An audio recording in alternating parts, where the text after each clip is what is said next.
Si nos está viendo en línea, un saludo para ustedes. Pero se siente más rico, más sabroso estando aquí. Así que si puede venir, lléguese acá que le estamos esperando con ansias para poderle dar un buen abrazo. A nosotros nos gusta mucho hablar y nos gusta compartir. Así que no se quede en su casa. Si no tiene que hacerlo, lléguese aquí, le esperamos y le vamos a recibir con brazos abiertos. A los de la casa que se encuentran aquí, gracias por haber venido, ¿verdad? Yo sé que estamos en verano, mucha gente está saliendo y haciendo cositas, pero qué bueno es poderle dedicar al Señor un poquito de nuestro tiempo cuando venimos aquí a la iglesia y podemos estar todos juntos, nos hablamos, nos gozamos juntos. No es lo mismo en línea que cuando estamos aquí, es la realidad. Y hemos estado hablando de una serie en el mes de junio titulada La plaga del desarraigo. Y no sé si para usted ha sido de gran bendición, pero para mí ha sido de gran bendición esta serie y ha llegado en un tiempo muy oportuno. Hemos estado hablando de lo que es cómo permanecer fieles en medio de la prueba, cómo permanecer inamovibles en medio del desbalance y cómo permanecer plantados en medio de la tormenta. Y si hay algún momento en lo que yo considero debemos hablar de esto, estamos viviendo unos días que mundialmente hay un desbalance, hay una incertidumbre del qué pasará, cómo nos levantaremos el día de mañana. Para todos ustedes que quizás a lo mejor no saben, hay un conflicto ahora mismo bélico entre Israel e Irán.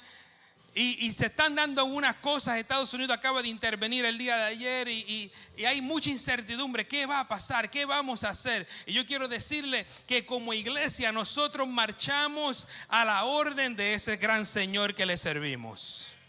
Y nunca nos podemos desviar de ahí. Tenemos que mantenernos enfocados, sea que hayan guerras, rumores de guerra. La iglesia sigue marchando al sonar y al tono de aquel quien nos llamó y nos salvó. Ese es el Rey de Reyes, el Señor de Señores. No hay gobernante aquí en la tierra como Él. Él es nuestro Señor. Y he titulado el mensaje de hoy, bueno, voy a decirle el mensaje un poquito, o el título un poquito más después. Pero se me ocurre hacer un ejercicio con ustedes, porque hemos estado hablando de nuevo de cómo permanecer en medio de la tormenta, cómo mantenernos arraigados. Pero me puse a pensar cuál será la razón por la que quizás se nos hace difícil permanecer. Se nos hace difícil perseverar. ¿Qué será ese motivo o esa razón que nos lleva a desbalancearnos o quizás a movernos, quizás antes de tiempo? ¿Qué hace que hagamos eso, que el ser humano? Y me puse a pensar en algo que cada ser humano busca. Algo que cada ser humano busca. Y dije, ¿sabe qué, Señor?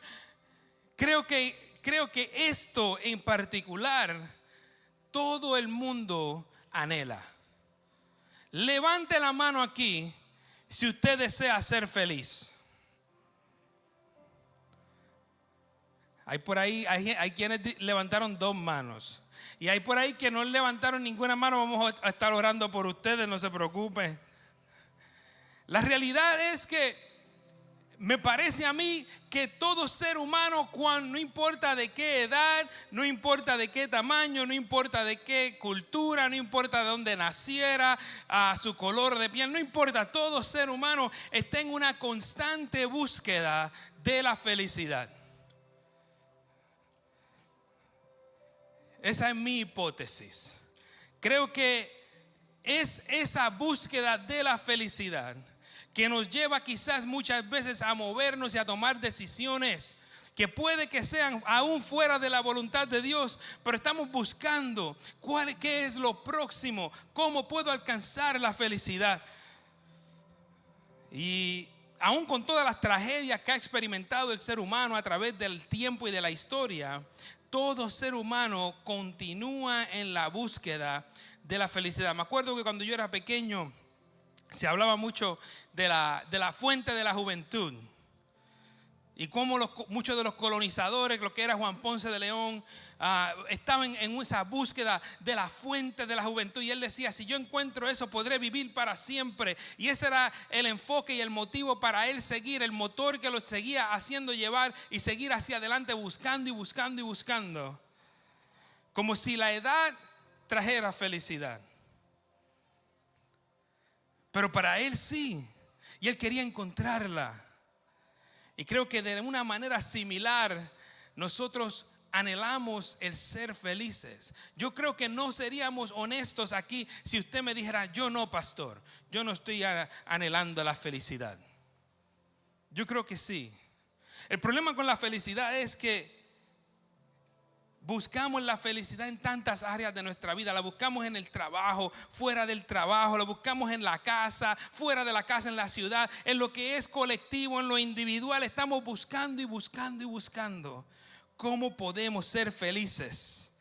Pero la realidad es que tomamos medidas aún algunas veces exageradas para poder llegar y alcanzar lo que pareciera inalcanzable, lo que pareciera que una vez la cogemos se nos esfuma de las manos.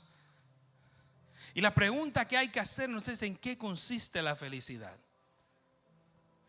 ¿En qué consiste la felicidad? Porque por ocasiones parecemos experimentarla y de la noche a la mañana se esfuma. Y ya no nos sentimos felices de nuevo.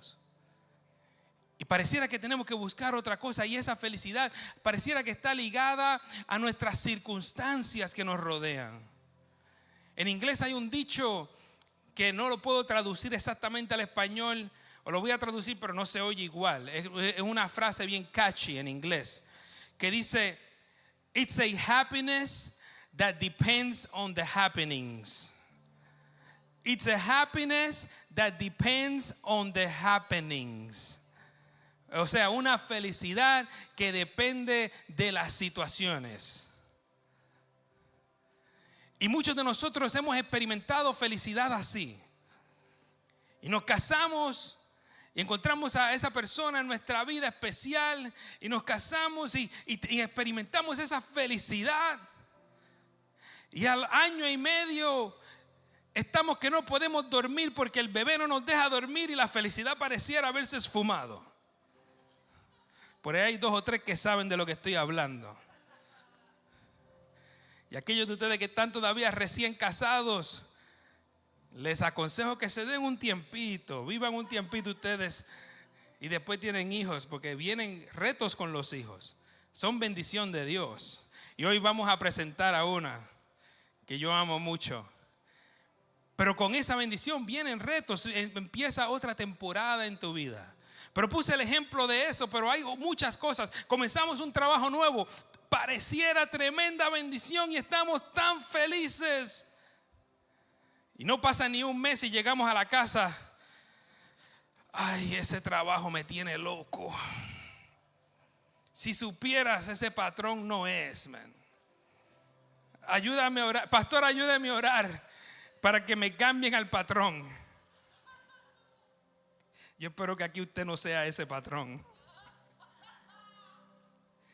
Pero sabe, el problema con una felicidad que está condicionada a las situaciones que nos rodean es que no podemos controlar las situaciones que nos rodean. Si en realidad mi felicidad está ligada o depende de mis situaciones, yo no tengo ningún control sobre ella. Y tarde o temprano, nos acostumbramos a las cosas que ya tenemos y pasan de ser algo bueno y entretenido a ser algo que nos enzorra, nos aburre ya. ¿Sabe que Salomón lo escribió en Eclesiastés? Y puso en Eclesiastés 1:8, él escribió y dijo: todo es tan tedioso, imposible de describir. No importa cuánto veamos, nunca quedamos satisfechos.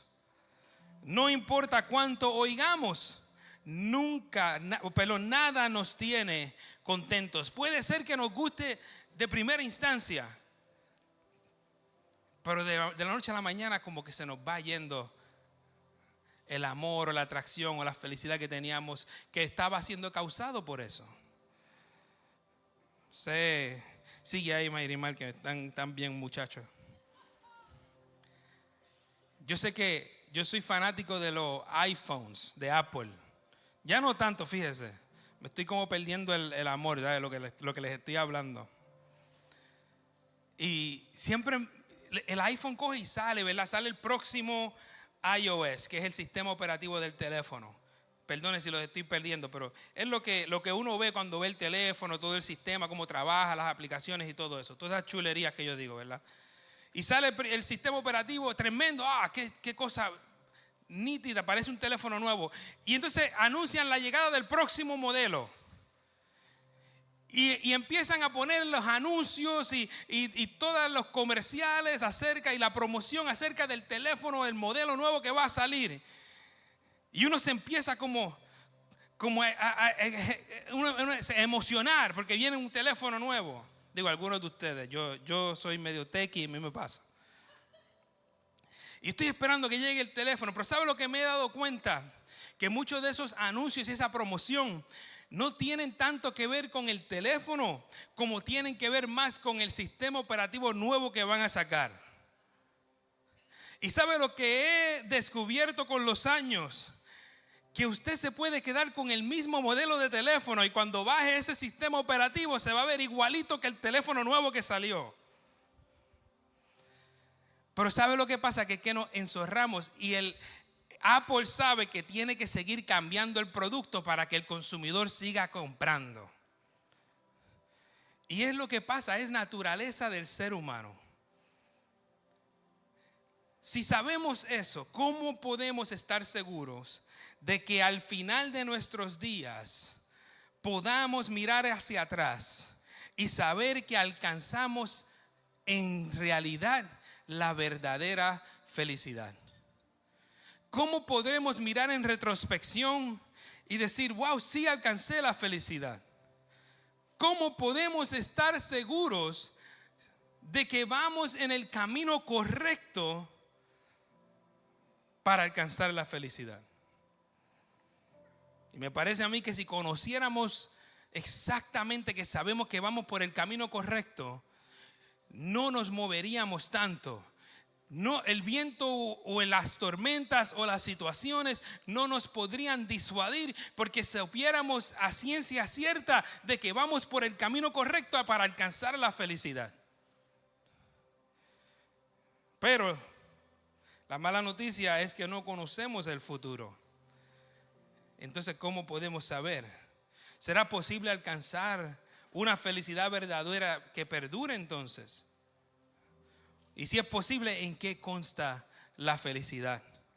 Y el Dios creador del cielo y de la tierra nos contesta esas dos preguntas en los primeros dos salmos.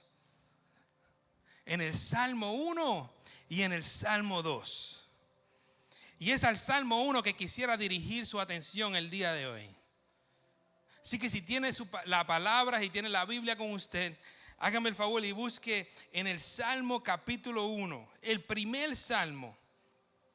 Y me gustaría aclarar algo acerca de los salmos. No sé cuántos lo sepan o no lo sepan, pero el libro de los salmos no está organizado por orden de cuándo se escribieron. No, el Salmo 1 no fue el primer salmo que se escribió. Y el último salmo no es el último salmo que se escribió. El salmo más antiguo, para que lo sepan, es el Salmo número 90, escrito por Moisés durante el éxodo de Egipto. Salmo 90. El salmo más reciente es el Salmo 126, escrito 1000 años después de que se escribiera el Salmo primero. Y fue cuando los judíos regresaron de la cautividad de Babilonia. Pero aquellos quienes fueron guiados por el Espíritu Santo, inspirados para organizar lo que es el canon y la Biblia que usted y yo tenemos en nuestras manos, entendieron que era importante poner el Salmo 1 y 2 donde se encuentran para darle comienzo a esa recopilación de canciones, de adoraciones, de salmos que fueron escritos para el Señor. Y hay una razón por eso. Y es que son salmos fundamentales que nos contestan una pregunta existencial para ti y para mí. ¿Será posible alcanzar la verdadera felicidad? Y si es posible, ¿en qué consta esa felicidad? Alce la mano si a usted le interesa saber la contestación. Hay gente que no le interesa, no se preocupe, se queda aquí, hágame el favor y quédese aquí hasta el final y no. Pero fíjese, Salmo 1, vamos a leer en el Salmo 1 y quise, casi nunca uso esta traducción, pero la usé para el día de hoy, es la nueva traducción viviente. Y voy a leer de ahí el Salmo número 1. Y comienza el Salmo diciendo, y va a estar en las pantallas si no tiene su Biblia. Dice, qué alegría, en la Reina Valera del 60 dice, bienaventurado. Para los que no siguen el consejo de malos, ni andan con pecadores, ni se juntan con burlones, sino que se deleitan en la ley del Señor, meditando en ella día y noche. Fíjese lo que dice ahora el salmista. Son como árboles plantados a la orilla de un río, que siempre dan fruto en su tiempo. Sus hojas nunca se marchitan y prosperan en todo lo que hacen. No sucede lo mismo con los malos. Son como paja inútil que esparce el viento. Serán condenados cuando llegue el juicio. Los pecadores no tendrán lugar entre los justos, pues el Señor cuida el sendero de los justos, pero la senda de los malos lleva a la destrucción. Padre Santo y Padre bueno, Señor, gracias por tu palabra. Gracias, Señor, porque yo sé que tú nos vas a hablar. Gracias porque yo sé que tú no estás hablando ya. Gracias, Padre, porque cada uno de nuestros corazones, Señor, se regocija y es bendecido en escuchar tu palabra. Gracias por guardarla, porque el día de hoy, Señor, podemos abrirla y deleitarnos en ella. Gracias, Señor. Úsame, Padre, como instrumento tuyo, y que lo que yo traiga sea palabra tuya, Señor, en todo momento. En el nombre de Jesús. Amén y amén. Aleluya. Esa fue la introducción. No se preocupe, que ahora lo que me falta es el cuerpo, que dura como unos 40 minutos. Venimos saliendo como a las 5. No se asuste, estoy relajando. El Salmo número 1 nos trae una revelación muy importante de primera instancia. Nos dice que la felicidad verdadera no está basada ni depende de circunstancias, sino que la felicidad verdadera está fundamentada en una relación. No está basada ni depende en circunstancias, esas son buenas noticias, sino que está fundamentada en una relación. El cristiano no está llamado, ¿sabe? Déjeme decirle algo que por alguna razón no hemos enseñado muy bien. El cristiano no está llamado a vivir una vida aburrida. La iglesia no está hecha para que usted venga aquí y esté aburrido y tenga que sujetarse a seguir una tradición, y usted entra y vamos para la iglesia y es tan pesado uno vestirse y llegué, y cuando sale, wow, tremendo, vamos a comer. No, la iglesia no está llamada a vivir una vida aburrida. Y aquí viene una predicadora de Australia y siempre dice que si la iglesia es aburrida es porque nosotros la estamos haciendo aburrida. Y yo estoy de acuerdo. La iglesia no es, y nosotros no debemos estar en el mundo proyectando una vida de infelicidad. Dios no nos ha llamado a ser infelices. Dios nos ha llamado a ser felices, a ser luz en medio de las tinieblas, a que la gente nos mire y diga, wow, yo no sé qué tienen esa gente, pero pareciera como si las circunstancias no determinaran su paz y su alegría. Y a eso nos ha llamado el Señor. La iglesia del primer siglo, que fue perseguida, que fue humillada por el gobierno de Roma, una cosa siempre decían: esta gente, no importa lo que le hagamos, pareciera que siempre viven en paz, pareciera que siempre viven felices, mueren siendo comidos por animales y todavía pareciera como que no les importa. El cristiano se distinguía no por seriedad, era todo lo contrario, se distinguía por felicidad. Porque habían encontrado unas buenas noticias que habían decidido creer y que habían adoptado, y que ahora su vida era regida por estas buenas nuevas.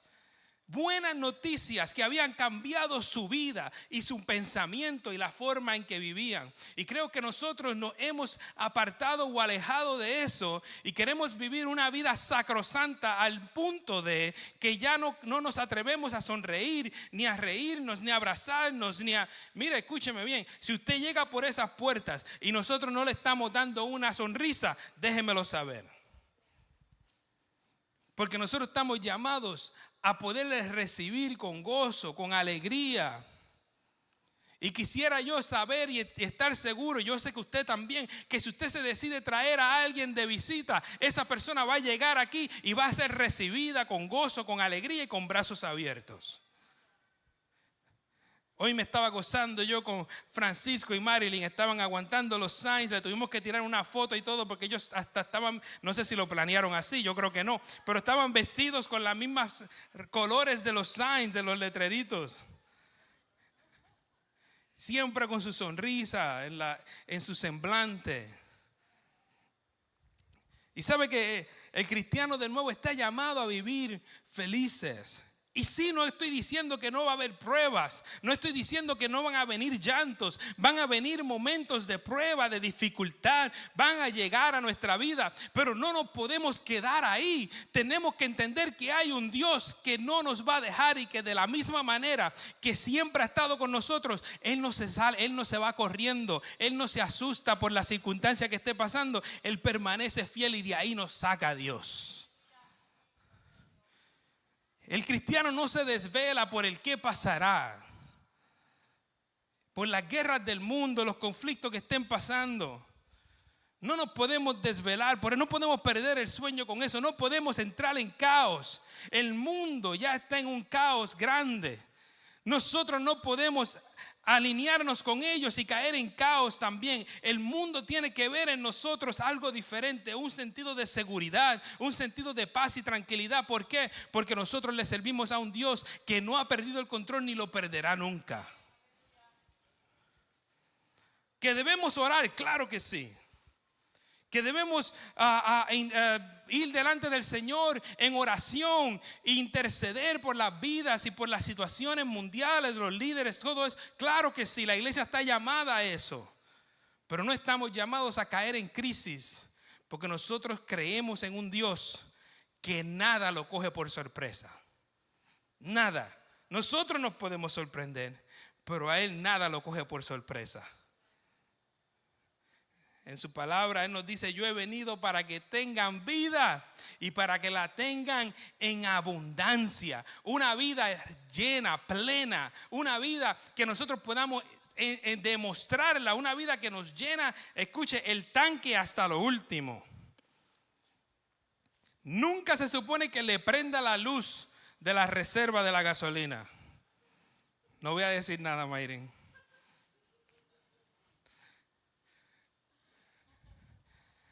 Juan escribe en capítulo 15, verso 11, estas cosas, diciéndole el Señor Jesucristo: estas cosas les he hablado para que mi gozo esté en ustedes y su gozo sea perfecto.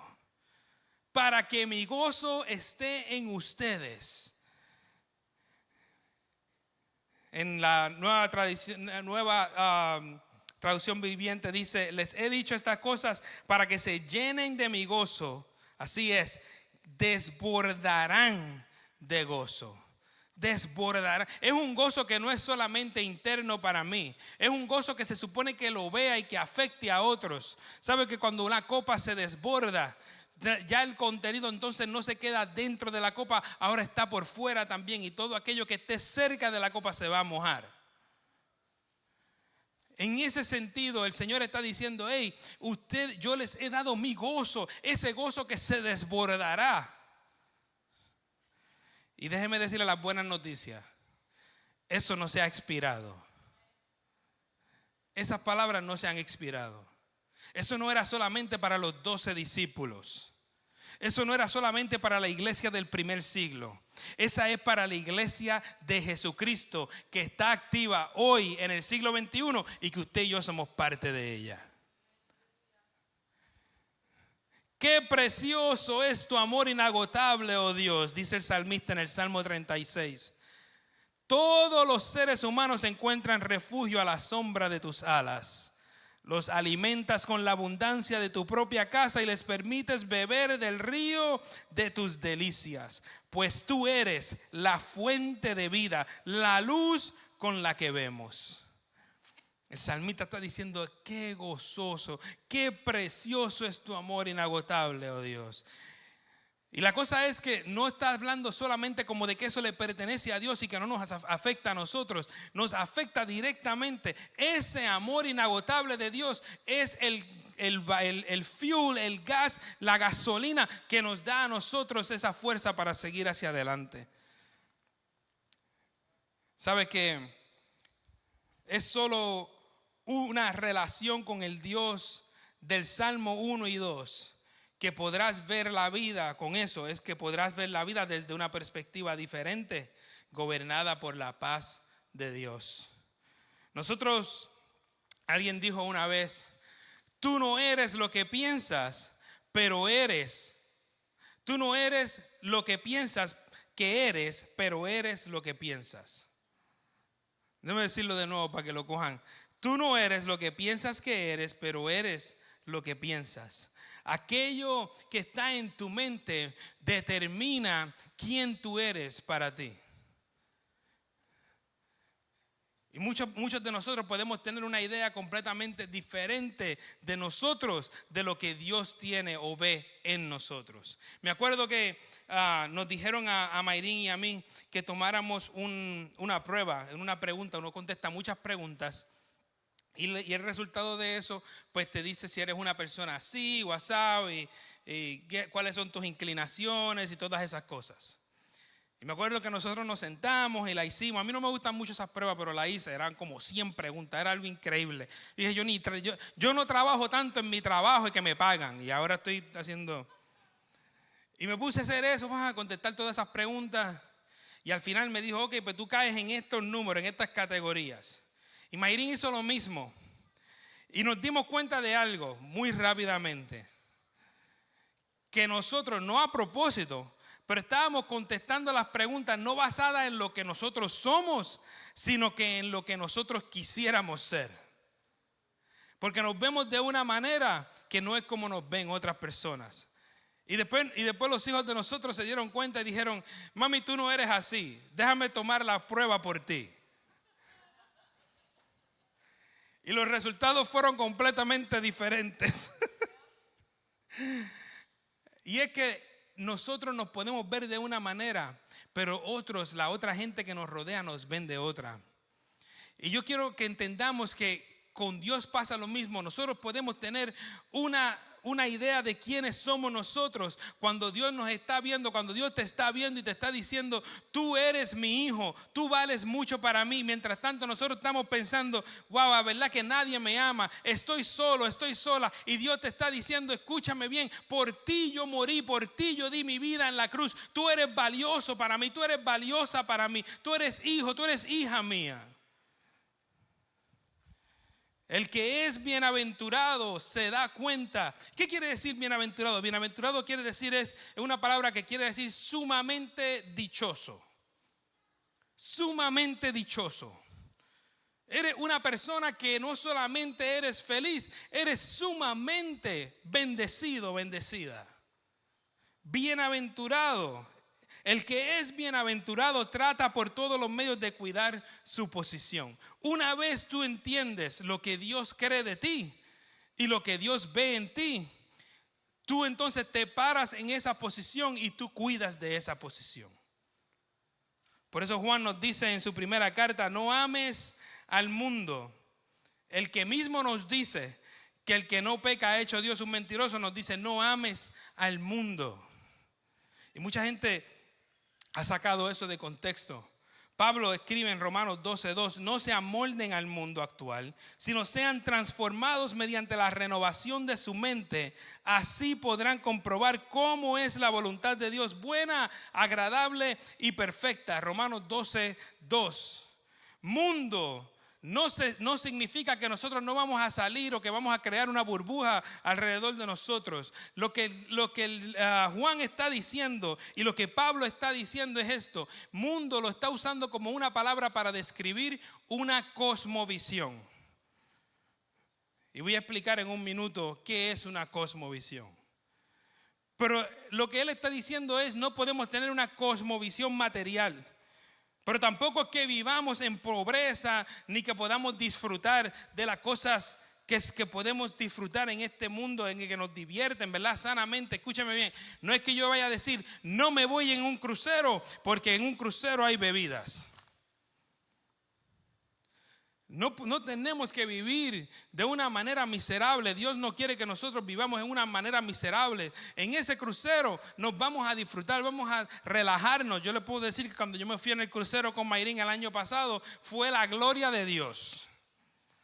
Descansamos, vimos el agua, eso fue tremendo. Eunice, Edwin, estos son los expertos en cruceros, están ahí. Y el cita ya está casi ya en ese nivel. Ella está tratando, va por ahí. Pero lo que es Edwin es un agente de viaje. Pero hay cosas que este mundo ofrece que son sanas también. No es que nos aislemos de eso, es que no tengamos una cosmovisión material. Y le dije que le voy a explicar lo que es. Pero mire, para probarle eso, primera de Timoteo, capítulo 6, verso 17, dice: a los ricos en este mundo, le está hablando a Timoteo como pastor, Timoteo era pastor, y le dice Pablo a Timoteo: a los ricos en este mundo enséñales que no sean altaneros, ni pongan su esperanza en la incertidumbre de las riquezas, sino en Dios, el cual nos da abundantemente todas las cosas para que las ¿qué? Para que las ¿qué? No le está diciendo, dile a los ricos que salgan de todo su dinero y los regalen. Le está diciendo es que esas riquezas han sido dadas por Dios y que cuiden ahora su corazón y que hagan con ellas no para mal, sino que la usen para bendición. Pero que también les está diciendo, pero disfruten si las tienen, ¿verdad? Este mundo no es un museo, yo digo, donde solo podemos observar. No sé cuántos se han ido a un museo. En el museo tú vas y observas las obras de artes, pero no puedes tocarlas. Es para observar. No. Dios creó esta tierra. Lo que pasa es que la corrupción sí ha entrado en ella. Desde el Génesis la corrupción entró con el pecado. Cosmovisión, ¿qué significa? Porque usted está diciendo, pastor, usted dice cosmovisión, ¿qué es eso? Le puse ahí, mire, cosmovisión significa la manera en que una persona o grupo de personas interpreta y entiende el mundo que les rodea.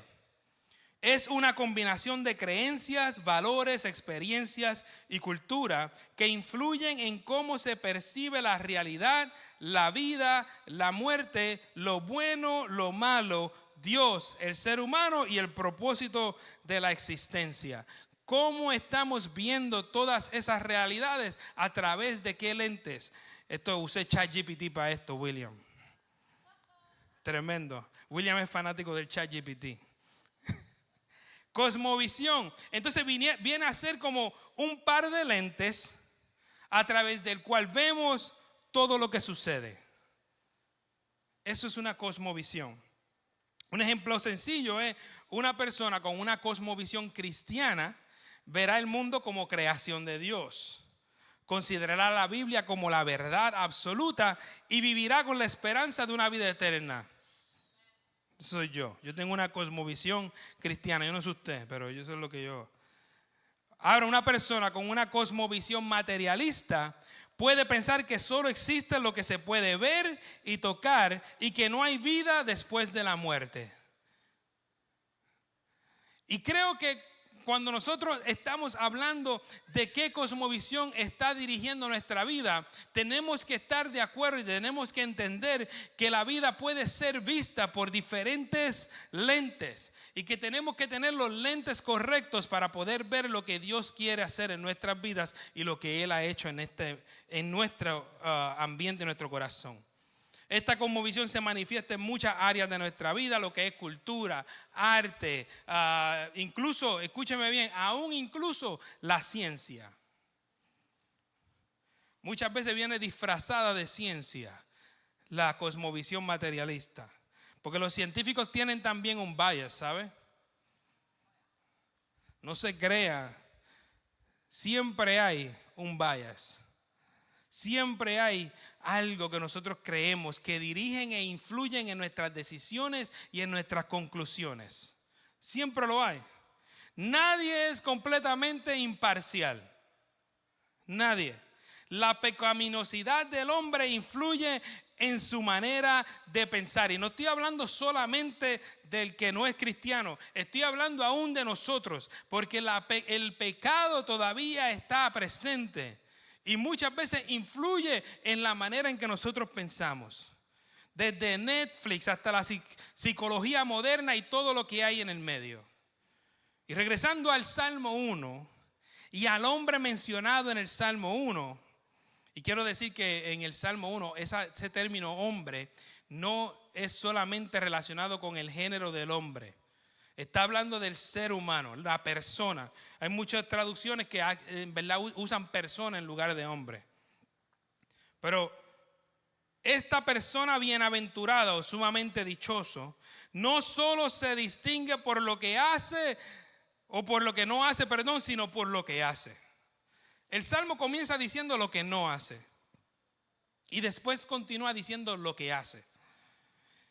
Primero dice, qué alegría para los que no siguen el consejo de malos, ni andan con pecadores, ni se juntan con burlones, sino que se deleitan en la ley del Señor, meditando en ella día y noche. Esa palabrita ley se usa en el Antiguo Testamento para referirse tanto a la ley de Moisés como a la Torá completa, al Viejo Testamento, a la Biblia judía. Que hoy nosotros podemos traducirlo a nuestra Biblia, a la palabra de Dios. Se deleita en ella. Hay un pasaje en Deuteronomio que yo descubrí preparando este mensaje, que por alguna razón yo no me había dado cuenta de él. Pero yo quiero compartirlo con ustedes porque es bien interesante. Cuando Dios acepta o le dice al hombre, ok, ustedes me están pidiendo rey, les voy a dar rey humano entonces. Hasta este momento Dios había servido de su rey. Era un gobierno teocrático, quiere decir un gobierno regido por Dios mismo. Y Él les dice en Deuteronomio 17, verso 14, y después vamos a brincar al 18 y al 20. Dice, cuando entres en la tierra que el Señor tu Dios te da, y la poseas y habites en ella, y digas, pondré un rey sobre mí, como todas las naciones que me rodean. Verso 18. Y cuando Él se siente sobre el trono de su reino, escuche bien esto, escribirá para sí una copia de esta ley en un libro, en presencia de los sacerdotes levitas. Fíjate, no dice que va a tener un escriba que le escriba. Dice que Él la va a escribir a puño y letra. Escribirá para sí una copia de esta ley en un libro en presencia de los sacerdotes levitas, la tendrá consigo y la leerá todos los días de su vida. Escuche, para que aprenda a temer al Señor su Dios. Esa es la consecuencia de haberlo hecho, de hacerlo. Aprenda a temer al Señor su Dios, observando cuidadosamente todas las palabras de esta ley y estos estatutos. Mire la consecuencia también. Para que no se eleve su corazón sobre sus hermanos y no se desvíe del mandamiento ni a la derecha ni a la izquierda, a fin de que prolongue sus días en su reino, él y sus hijos en medio de Israel. Y si usted sabe un poquito de Biblia y está un poquito familiarizado con el primer rey de Israel, se va a dar cuenta que algo sucedió, que él no siguió estas instrucciones, porque su corazón sí se elevó por encima de sus hermanos. Me da mucha curiosidad que dice, para que aprenda a temer al Señor su Dios. Entonces me está diciendo que el resultado de yo meditar en la palabra, el hombre que se deleita en ella y que medita en ella, aprende a temer al Señor su Dios. ¿Qué quiere decir eso? Quiere decir que al comienzo no lo hacía. Quizás él pensaba que conocía a Dios. Quizás él podía decir como Job, de oídas te había oído. Pero al meditar en la palabra de Dios, es un proceso en el que incurre el hombre, donde empieza a aprender quién en realidad es Dios. La relación entre el hombre y Dios se hace más estrecha y se hace más solidaria una vez nosotros comenzamos a meditar en la palabra de Dios día y noche. Y dice ahí todo, para que todos los días la lea, para que no se eleve su corazón sobre sus hermanos, para que sus días como rey sean alargados. Y es muy importante, como dice, él y sus hijos se van a beneficiar. Él y sus hijos. O sea, que no es solamente para la persona, sino que para la descendencia, porque están viendo en nosotros una relación que va más allá que venir un domingo a sentarme en la iglesia. Si mis hijos me ven escudriñando la palabra de Dios, escuche bien, no es que lo estamos haciendo para pretender que somos más espirituales que nadie. Es que es parte de nuestro trabajo como padre, enseñarle a mis hijos el valor que hay detrás de escudriñar la palabra de Dios. El interés que tiene que haber en mí, ¿sabe por qué? Porque va a causar en ellos el buscar ellos también. Vas a dejar un legado para tus hijos. Meditar en ella no es lo mismo que leer un libro. Es descubrir y conocer el autor del libro. El verso 3 dice que esos hombres son como árboles plantados a la orilla de un río. Fíjate, dice plantados. No dice que nacieron por casualidad. Fueron plantados allí. ¿Quién los plantó? Dios mismo.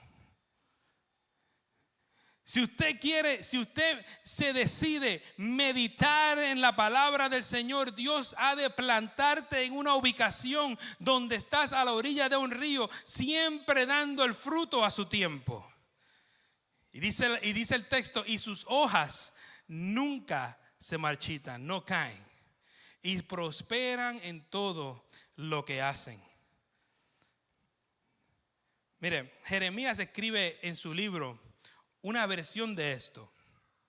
Y Jeremías escribe en el capítulo 17, el 7 y el 8, y él dice: bendito el hombre que confía en el Señor y pone su confianza en él. Será como un árbol plantado junto al agua que extiende sus raíces hacia la corriente. No teme, escuche, no teme que llegue el calor, y sus hojas están siempre verdes. En época de sequía no se angustia y nunca deja de dar fruto. La sequía viene, mas continuarás dando fruto. La sequía va a llegar, mas continuarás siendo verde. La sequía va a llegar quizás a todo alrededor tuyo, pero tú estás a la orilla del río y el río no se va a secar. Caerán a tu lado 1000 y 10,000 a tu diestra, mas a ti no llegará. Ciertamente con tus ojos mirarás y verás la recompensa de los impíos, porque has puesto a Jehová, que es mi esperanza, al Altísimo por tu habitación. El salmista concluye el Salmo 1 con el destino de los justos y los impíos. Dice: no sucede lo mismo con los malos, son como paja inútil que esparce el viento. Ese movimiento, ese mover, el nunca estar cimentado, el nunca perseverar, el nunca permanecer. Tienes que tener cuidado que no sea el viento, que no sea la cosmovisión que está informando tu decisión. Cuidado. ¿Qué cosmovisión estás siguiendo? Y quisiera terminar con una pequeña anécdota. Una pequeña anécdota. Fíjese, el verso 5 y el 6 dicen: serán condenados cuando llegue el juicio, los pecadores no tendrán lugar entre los justos. Hay una consecuencia a no vivir buscando del Señor, de la palabra del Señor. El verso 6 dice: pues el Señor cuida el sendero de los justos, pero la senda de los malos lleva a la destrucción. Hay que tener cuidado, tenemos que vivir el evangelio que nos ha salvado. Hace muchos años atrás, un hombre llamado Joseph Flax visitó Palestina y por la gracia del Señor pudo traerle la palabra y predicársela tanto a musulmanes como a judíos. Eran árabes y a los judíos. El texto que él escogió fue el Salmo número 1. Lo leyó y luego preguntó algo, y yo quisiera preguntarle a usted el día de hoy: ¿quién es el hombre bienaventurado del Salmo número 1? Porque este hombre dice que nunca anduvo en consejo de malo, ni estuvo en camino de pecadores, ni se sentó en silla de escarnecedores. Este hombre fue absolutamente sin pecado. Y los que estaban presentes allí, tanto los árabes como los judíos, comenzaron a mirarse el uno al otro. Esto es una historia real, ¿sabe? Comenzaron a mirarse el uno al otro y no se oía nada. A lo que Flax interrumpió el silencio y les dice: ¿será que era nuestro padre Abraham? Y un anciano respondió: no puede haber sido Abraham. Abraham negó a su esposa y mintió acerca de ella. Él no puede haber sido. ¿Y qué hay de Moisés?, preguntó Flax. ¿Y qué hay de Moisés? Y ellos dijeron: no puede ser Moisés, porque él mató a un hombre. Y dijo entonces Joseph Flax, dijo: ¿será David? Y otro dijo: obviamente no, David no puede haber sido. Y después de otro largo silencio, un judío rabino que estaba presente se levantó y dijo estas palabras: mis hermanos, yo tengo aquí un pequeño libro que se llama el Nuevo Testamento. He estado leyendo, y si pudiera estar seguro de que este libro es verdad, yo diría que el hombre del primer salmo fue Jesús de Nazaret. Y he ahí la respuesta del dilema. Ninguno de nosotros representamos 100% al hombre que se describe en el Salmo número 1. Pero esto no lo hace una mala noticia necesariamente. Escuche bien. El evangelio se trata, de eso que se trata el evangelio, de la segunda persona de la Trinidad. Dios mismo haciéndose hombre, donde Él desciende a la tierra, se viste de carne, vive una vida perfecta como esa descrita en el Salmo 1. Y muere en la cruz siendo inocente, satisfaciendo así por completo la justicia de Dios Padre, en lugar de ti y de mí. Aquellos de nosotros que éramos pecadores, que éramos culpables, Él muere en tu lugar y muere en mi lugar. Y la esencia del evangelio no es que nosotros debemos hacer el esfuerzo de vivir perfectamente como está descrito en el Salmo 1. No es que debemos vivir así para poder ser salvos, escúchame bien, porque si fuera así el evangelio, las buenas nuevas no fuesen buenas noticias. Alguien ha dicho que el examen para el discipulado cristiano solo se pasa con una calificación de 100%. 95% no es suficiente, 98% no es suficiente. Pero la buena noticia para ti y para mí es que este examen lo toma el maestro y no el estudiante. Y el maestro saca un perfecto de 100%. Y tú y yo nos beneficiamos de esa calificación. Para pasar este examen, solo tienes que entender que a través de su palabra, que es el maestro el que cogió ese examen. El Maestro Jesucristo, escucha bien, ese es el mensaje del Evangelio de Cristo. Ya Él vivió la vida de obediencia perfecta para nosotros. Jamás habríamos podido vivir una vida como Él la vivió, pero Él la vivió. Y ahora viene lo interesante.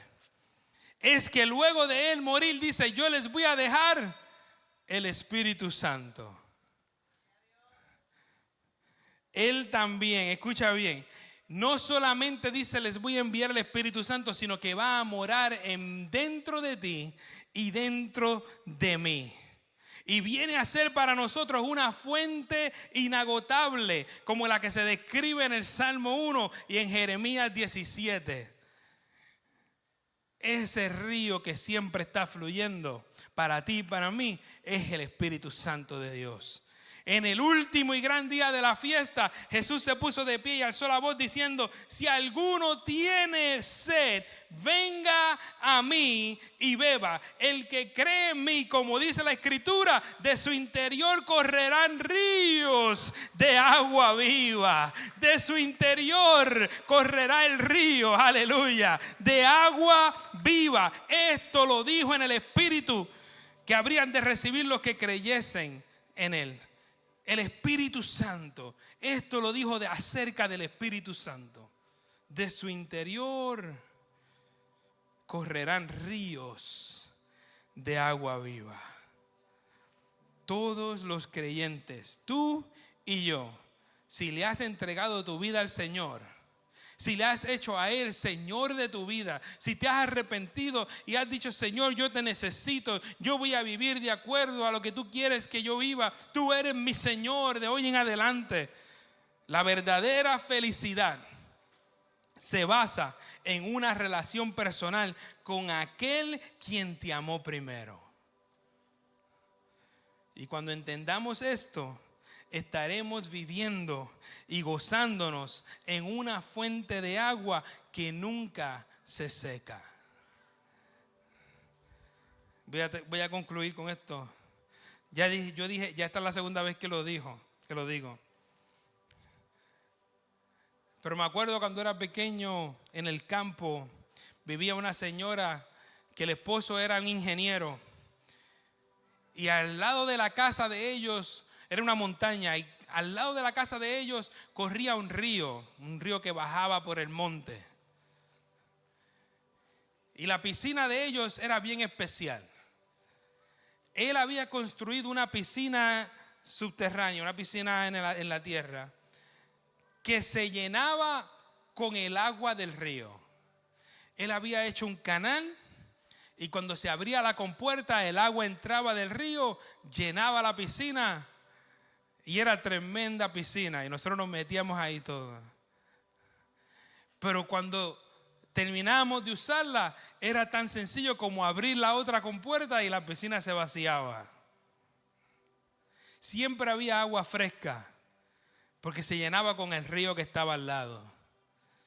Pero fíjese, me está bien curioso que ahora pensando en este mensaje, entiendo que él tiene que haber escogido el lugar intencionalmente, el lugar preciso para poder localizar esa piscina, esa alberca donde se llenara con el agua del río y así mismo pudiese vaciarse. Y creo que nosotros tenemos que entender algo bien importante, que tenemos nosotros que buscar posicionarnos en el lugar donde Dios quiere que nos posicionemos para poder entonces cumplir el propósito por el cual Dios te llamó a ti y me llamó a mí. Y esa agua seguirá corriendo todos los días de nuestra vida y podremos dar fruto y podremos estar verdes. Aunque la sequía llegue, no te quemarás. Aunque la tormenta llegue, no te tambaleará. Póngase de pie. Aunque la prueba llegue, usted se mantendrá firme.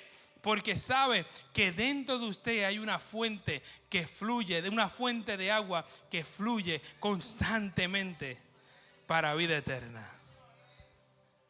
Ese es el Señor que yo le sirvo. Son buenas noticias. No tienes que vivir una vida perfecta para ser salvo. Solo tienes que vivir una vida de obediencia a aquel quien vivió una vida perfecta para que tú y yo fuéramos salvos. Y si en este día Tú no le has dado tu vida a ese Señor y Salvador, a ese Cristo de la gloria que te vio y dijo: tú vales suficiente como para yo entregar mi vida por ti. No importa quién te haya dicho quién tú eres, tu identidad está basada en lo que Dios piensa de ti. Él te creó, Él te formó. Dice la palabra que en el vientre de tu madre ya Él te conocía. Él sabía los cabellos de tu cabeza. Él te conoce, Él te formó. Él te está llamando en esta hora y te está diciendo: tú eres mi hijo, tú eres mi hija. Es hora de que seas bienaventurado y bienaventurada. Sería muy dichoso si pudieses entregar completamente tu vida a ese Señor y Salvador. Si necesitas